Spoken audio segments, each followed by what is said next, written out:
Hi everyone.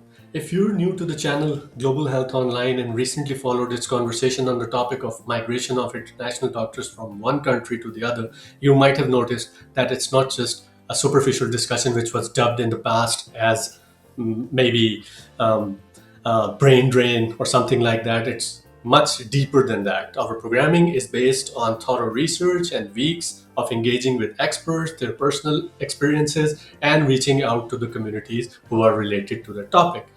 That is why in the first part we were able to bring to you the entire history of migration of international medical graduates from one country to the other, and how both the supply and demand of the issue is working. And then we moved on to the part two, in which we discussed what it takes for a foreign doctor to arrive in a totally new setting, in a new community, and how that community helps him or her adapt to the new home.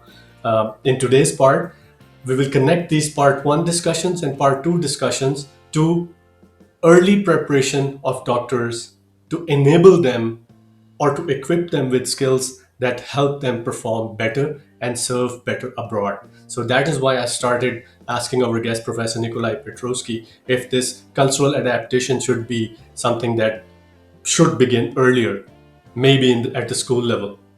But we will resume this discussion after these highlights. What actually makes a doctor? What is the key training a doctor should receive? And how much of it should they learn on the job after they graduate? And how much should they learn, while they're a student? With this 15 years post 18 years of age, and you're talking now reaching mid 30s, and Yeah, with mid-30s, yes, yeah. all the other family pressures, and just to go out and enjoy some stroll in the park every day, count your You're visualizing things through endoscopes and telescopes, and you've got forceps that are working at angles, and of course from there you've got the Da Vinci robot. Listening to you, what you've described, the experience from the outback, I just feel that it's a kind of a requirement that why not start preparing them to go abroad at the medical or dental schools. No, look, a great point. The problem with medicine is always how do you cram enough into the curricula? And I know, having been involved in medical curricula for 30 more years now, that's always the challenge and the debate. What do you leave out? Because you can't fit the whole of medicine into 6 years. You can't fit it into 20 years. Right. And so to put something new in means you have to take something else out. And I remember when in Australia, 20 years ago, they decided to get rid of anatomy. Right. Because they just didn't have room in the medical course anymore. And so they decided they would get rid of anatomy. So doctors in Australia are no longer taught any anatomy. Believe it or not. And of course the old doctors amongst us were like, this is insane. Like, how can you teach a doctor who doesn't understand any anatomy? Like, who's never done a dissection, who's not studied bones and where muscles attach? And they said, no. We think doctors can learn, if they want to become an orthopedic surgeon, they can learn anatomy after they graduate, like when they're doing their orthopedic training. But, your average general practitioner doesn't need to know that level of detail. It's still a fight to this day, but most of the medical schools got rid of anatomy. But it just seems like madness to the traditionalists amongst us. But this is the problem. So if you want to put, training for foreign doctors and how to deal with, new environments into a course, that people are going to say, so what are you going to take physiology out of the course? And this is, I don't know. You could argue this all night, and if you get some old doctors and young doctors in a room, that you could have incredible arguments about this, of what actually makes a doctor, what is the key training a doctor should receive, and how much of it should they learn on the job, after they graduate, and how much should they learn, while they're a student? Because increasingly they've said, doctors, aren't allowed to become independent now for 12 years in Australia after they start training. So in my day, to explain, in my day you did 6 years of medicine, then you did 1 year as an intern in a hospital, and once you'd done that 1 year and you graduated from your internship, you could become a general practitioner. You go and do a solo practice.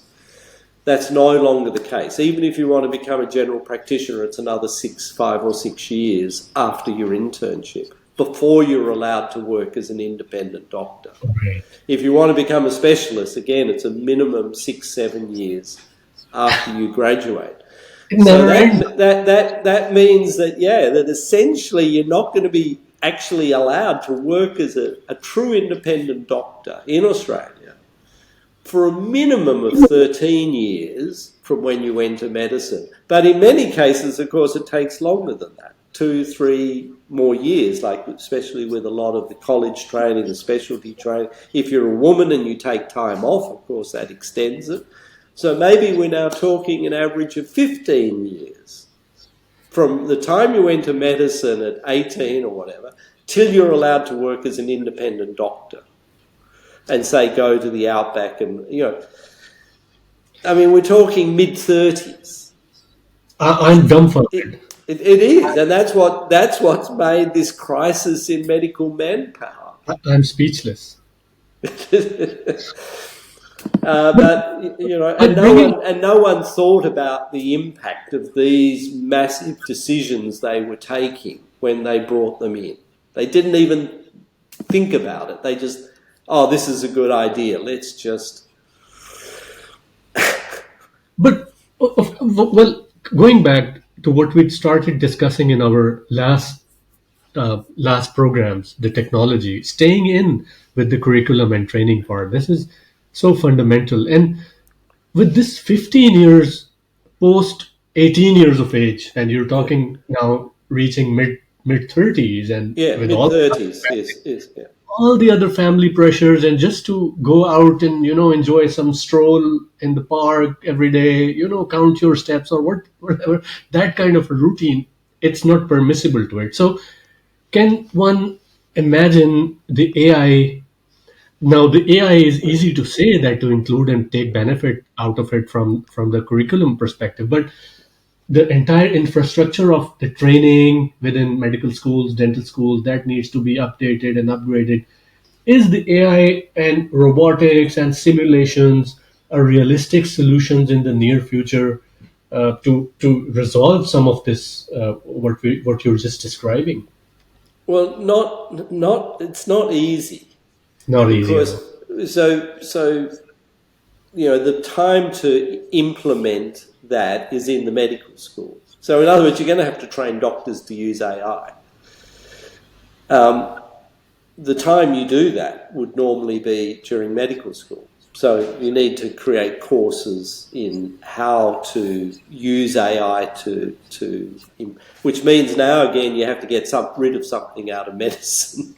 It's not like you can stick whole courses of AI into medicine and not take something else. So you've already got a problem to start with.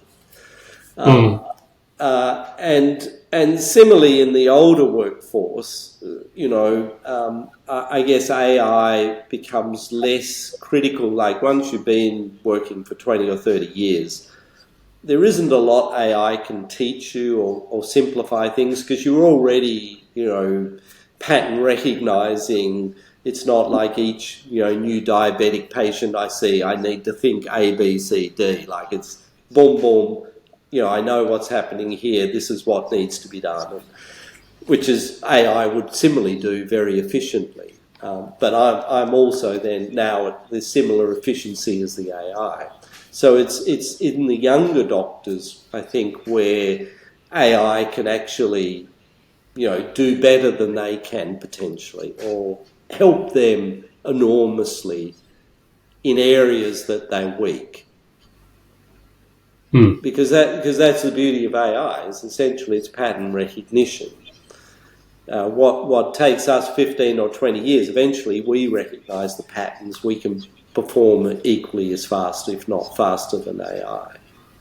But it's the young doctors where it would... But first you have to train the young doctors in how to use the AI. So it's not like AI can just be implemented and tomorrow, hey, look, the demand on doctors is halved, or it just doesn't work that way. Same with all new technology.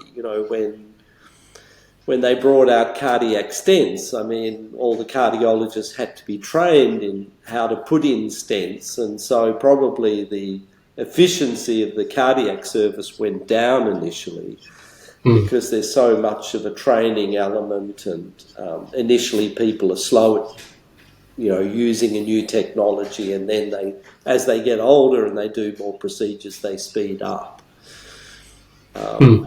So that training aspect of medicine, I don't think AI can accelerate it enormously. I think it's another learning tool. It can assist if it's implemented in the right way in medical school. It won't cut years off medicine. It will just improve the quality of the education, I think, if we get it right. The question ultimately is, can AI replace a doctor? That's not something that's going to happen tomorrow. So these resource issues are not going to go away. Could a community in the outback, if they didn't have a doctor, use AI in place as the next best option? An interesting question.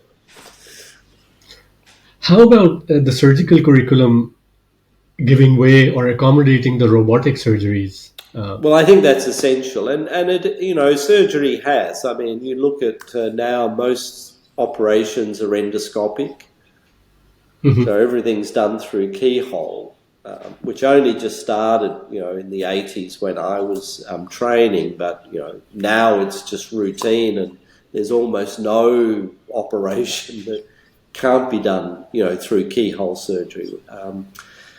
So, that in itself, is almost robotics, because you're not visualizing things directly, you're visualizing things through endoscopes and telescopes, and, you've got forceps that are working at angles. And, of course, from there you've got the Da Vinci robots, which, again, are even more...